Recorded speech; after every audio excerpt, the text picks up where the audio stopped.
ইসকনের বহিষ্কৃত নেতা, বহিষ্কৃত আমরা একটু যোগ করবো, কথাগুলো বারবার বলতে হবে। শিশু যৌন নিপীড়নের দায়ে বহিষ্কৃত নেতা জনাব চিন্ময় কৃষ্ণ দাসের শুনানিতে আইনজীবী ছিলেন না।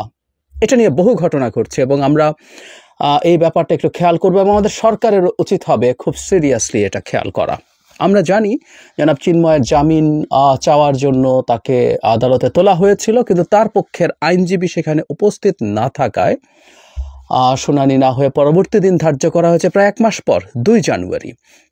এখানে কেউ তার শুনানিতে অংশগ্রহণ করতে যখন আসেননি, তখন প্রথম আলো রিপোর্ট বলছে শুনানিতে কেন অংশ নেননি জানতে চিন্ময় দাসের আইনজীবী শুভাশিস শর্মার মুঠোফোনে একাধিকবার ফোন করা হলেও সংযোগ পাওয়া যায়নি। আদালত প্রাঙ্গণে উপস্থিত ছিলেন কোতোয়ালি থানার ওসি আব্দুল করিম। তিনি বলেন কোনো আইনজীবী তার কাছে কোনো অভিযোগ করেনি। এখানে অবশ্য সনাতনী যে জাগরণী মঞ্চ আছে তারা ভয়ঙ্কর অভিযোগ করেছেন, আমরা সেই জায়গায় আসব। কিন্তু এর মধ্যেই ভারতের মিডিয়াতে কি ধরনের মিথ্যা প্রোপাগ্যান্ডা হচ্ছে তার ব্যাপারে একটু বলা যাক। যে একজন আইনজীবী আহত হয়েছেন, সেই আহত আইনজীবীকে দেখিয়ে বলা হচ্ছে ইনি চিন্ময়ের আইনজীবী এবং তিনি চিন্ময়ের আইনজীবী হওয়ার কারণে হামলার শিকার হয়েছেন। এটা পরবর্তীতে ডিবাঙ্কড হয়েছে একটা ফ্যাক্ট চেকিং অর্গানাইজেশন, তারা বলছে এটা একেবারেই ঠিক না। আমি একটু পড়ি। রিউমার স্ক্যানারের অনুসন্ধানে জানা যায় রমেন রায় কারাবন্দী চিন্ময় কৃষ্ণ দাসের আইনজীবী নন। আর আইনজীবী রমেন রায় আহত হয়েছেন ঠিকই, তবে সেটা গত রাতে হামলায় নয়। তিনি গত 25 নভেম্বর ঢাকায় সংঘর্ষে আহত হন। ফেসবুক পোস্টে রিউমার স্ক্যানার জানায় বিভিন্ন ভারতীয় গণমাধ্যম এবং এক্স অ্যাকাউন্টে ছড়িয়ে পড়া খবরে দাবি করা হয়েছে রমেন রায় কারাবন্দী চিন্ময় দাসের আইনজীবী।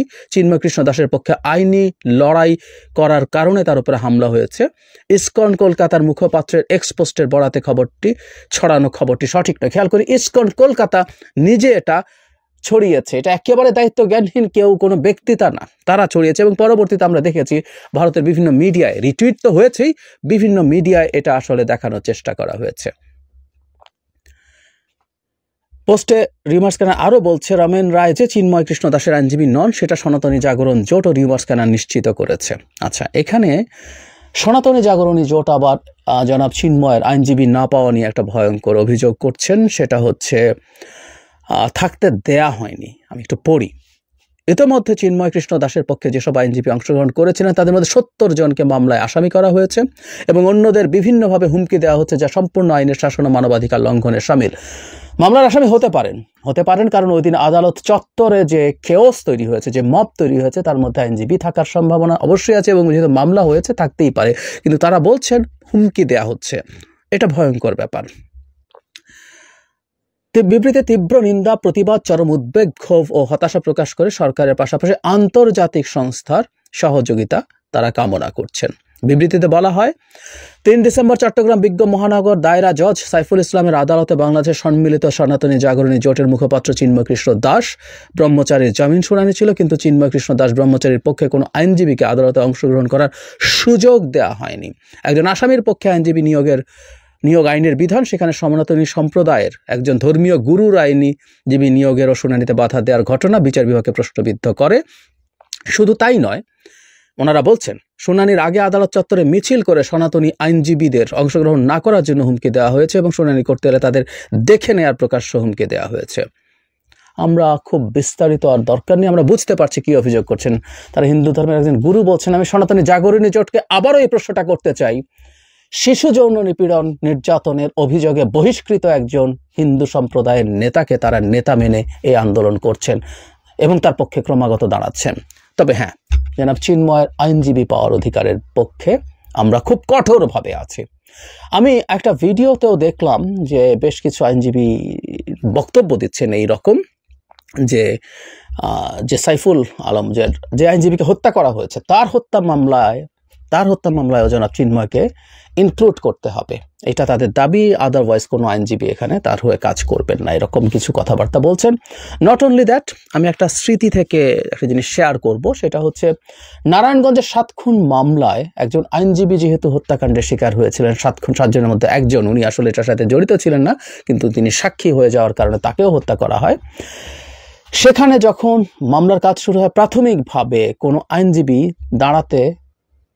আসামিদের পক্ষে দাঁড়াতে অস্বীকৃতি জানাচ্ছিলেন, যেহেতু একজন আইনজীবী এখানে হত্যাকাণ্ডের শিকার হয়েছেন। আমি এই চর্চাগুলোকে খুব খারাপ ধরনের পপুলিজম বলবো।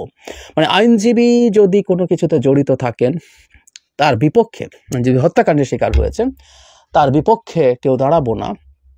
আমরা যে জুডিশিয়াল সিস্টেম, বিচার ব্যবস্থা, যে আইন এবং বিচার ব্যবস্থার মধ্যে পরিচালিত হই, তার মধ্যে এটা কোনোভাবেই মেনে নেওয়া যেতে পারে না। সবচেয়ে ভয়ঙ্কর অপরাধীটারও আইনি সাহায্য পাওয়ার সুযোগ আছে। এমনকি অভিযুক্তর যদি ভিডিও থাকে, আমরা ধরে নিলাম, যেখানে তো তথ্য প্রমাণের ব্যাপার আছে, সরিয়ে রাখি, যে একটা ভিডিওতে দেখা গেছে কেউ কাউকে খুন করছে, কেউ একজন আইনজীবীকে খুন করছে, তারপরও যিনি অভিযুক্ত, যিনি আসামি, তার পক্ষেও আইনজীবী দাঁড়ানোর অধিকার শতভাগ আছে, থাকতে হবে। সরকারের খুব সিরিয়াসলি এই জিনিসটা দেখা দরকার। কোনোভাবেই যেন জনাব চিন্ময়ের পরবর্তীতে যে ডেট আছে, সেই ডেটে অবশ্যই যেন কোনো না কোনো আইনজীবী তার পক্ষে দাঁড়াতে পারেন, সেটার ব্যবস্থা করতে হবে। এবং যে অভিযোগ সনাতনী জাগরণী জোটের পক্ষ থেকে করা হয়েছে, তার সত্যতা আছে কিনা সেই জিনিসটা দেখতে হবে। আমি প্রায় একটা কথা বলি, এই দেশে হিন্দু সম্প্রদায়ের মানুষ যে ধরনের সংকট ফেস করছেন বলে মনে করেন, তারা সরকারের কাছে যদি সেটা জানান, সরকারে সেটাকে সিনসিয়ারলি তদন্ত করে ব্যবস্থা নেওয়াটা খুব জরুরি। জনাব চিন্ময়ের আইনজীবীদেরকে যদি সত্যি হুমকি দেওয়া হয়ে থাকে, সত্যি যদি তাদেরকে বাধা দেওয়া হয়ে থাকে, এটা অত্যন্ত গর্হিত অপরাধ হয়েছে, তার জন্য ব্যবস্থা নেওয়া দরকার। আবার আমি যে শতভাগ বিশ্বাস করছি বা মনে করছি যে এই সংস্থা যে অভিযোগ করছে সেটাই সঠিক, তাও না। কারণ তারা সাম্প্রতিক সময়ে এই সরকারকে ডিস্টেবিলাইজ করার চেষ্টা করেছেন বলে আমি বিশ্বাস করি। তাদের 8 দফা প্রসঙ্গে আমি বলেছিলাম, তারা সরকারের সাথে বসতে পারতেন, ধর্ম উপদেষ্টা হোক, প্রধান উপদেষ্টা হোক। এই পুরনো 8 দফা এমন না যে এটা নতুন করে সরকার বাতিল করেছে, এটা পুরনো দফা। সো প্রচন্ড কেওটিক একটা আনস্টেবল সিচুয়েশনের মধ্যে তারা আরো বেশি আনস্টেবল সিচুয়েশন তৈরি করছিলেন। সুতরাং আমি তাদের উদ্দেশ্য নিয়ে আমার মধ্যে সিরিয়াস ধরনের প্রশ্ন আছে। তারপরও তাদের এই অভিযোগটা তলিয়ে দেখা জরুরি, এবং বিচারটা তাদের জন্য যাতে সঠিক বিচার পান, সঠিক আইনের দৃষ্টিতে সঠিক শাসন পান, সেই জিনিসটা নিশ্চিত করতে হবে। এবং আমরা দেখছি যে ভারত বসে আছে প্রত্যেকটা জিনিস ব্যবহার করার জন্য, এবং এটা আস্তে আস্তে গ্লোবালি যাবে। আইনজীবী না পাওয়া, আইনজীবীকে হুমকি দিয়েছে, হলো গর্হিত সব অপরাধ। এর মধ্যে আমি একটা জিনিস যোগ করতে চাই, এটা আমাদের জন্য খুবই লজ্জার হয়েছে। আমাদের বিচারাঙ্গনে তথাকথিত আইনজীবীরা, আমি এদেরকে তথাকথিত বলি, ওনারা নাকি আইনের শাসন নিশ্চিত করবেন একটা দেশে, আইনজীবীরা গিয়ে হামলা করছেন অভিযুক্ত আসামির ওপরে। নট অনলি দ্যাট, আওয়ামী লীগের পক্ষে দাঁড়ানো বেশ কিছু আইনজীবী, আওয়ামী লীগের বিভিন্ন নেতাকর্মীদের পক্ষে দাঁড়ানো আইনজীবীরা আদালত চত্বরেই হেনস্থার শিকার হয়েছেন, এরকম রিপোর্টও আমাদের সামনে এসছে। এটা করেছেন অন্য আইনজীবীরা। মানে আমাদের আইনজীবীরাও যদি এরকম তৃতীয় শ্রেণীর মানসিকতা দেখান, যারা একটা স্টেট বোঝেন না, তাদের কাছে আমাদের এক্সপেকটেশন অনেক বেশি।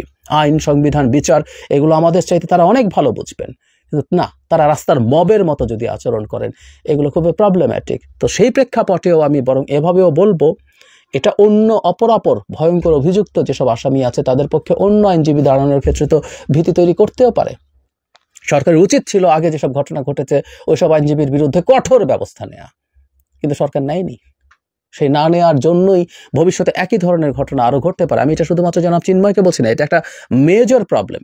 বাধা দেওয়া হয়েছে কিনা সেটা দেখা দরকার। বাধা না দিলেও যেসব আইনজীবী তাদের পক্ষে দাঁড়াচ্ছেন, আওয়ামী লীগ বা সরকার বিরোধী যেসব মানুষের পক্ষে দাঁড়াচ্ছেন, তাদের কাউকে যেহেতু হেনস্থা হতে হয়েছে, এই সাহস অনেকে নাও করতে পারেন। খুব অন্যায় হবে না, খুব ভুল হবে না তারা যদি এই সাহস করেন, তারা যদি বলেন যে আমি এই কারণে হচ্ছি না। খুব দ্রুত সরকারকে এই ব্যাপারে ব্যবস্থা নিতে হবে।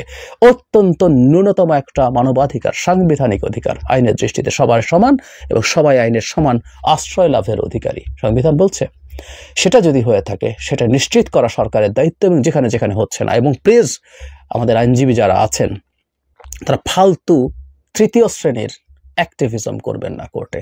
আপনাদের কাজ এসব অ্যাক্টিভিজম না, কিছু অ্যাক্টিভিজম করবেন, কিন্তু আইনজীবী যাবে না, আইনজীবী কেন দাঁড়াবে, ও যাও ওকে পেটাও, এগুলো নোংরামি, স্রেফ নোংরামি। Don't do this please.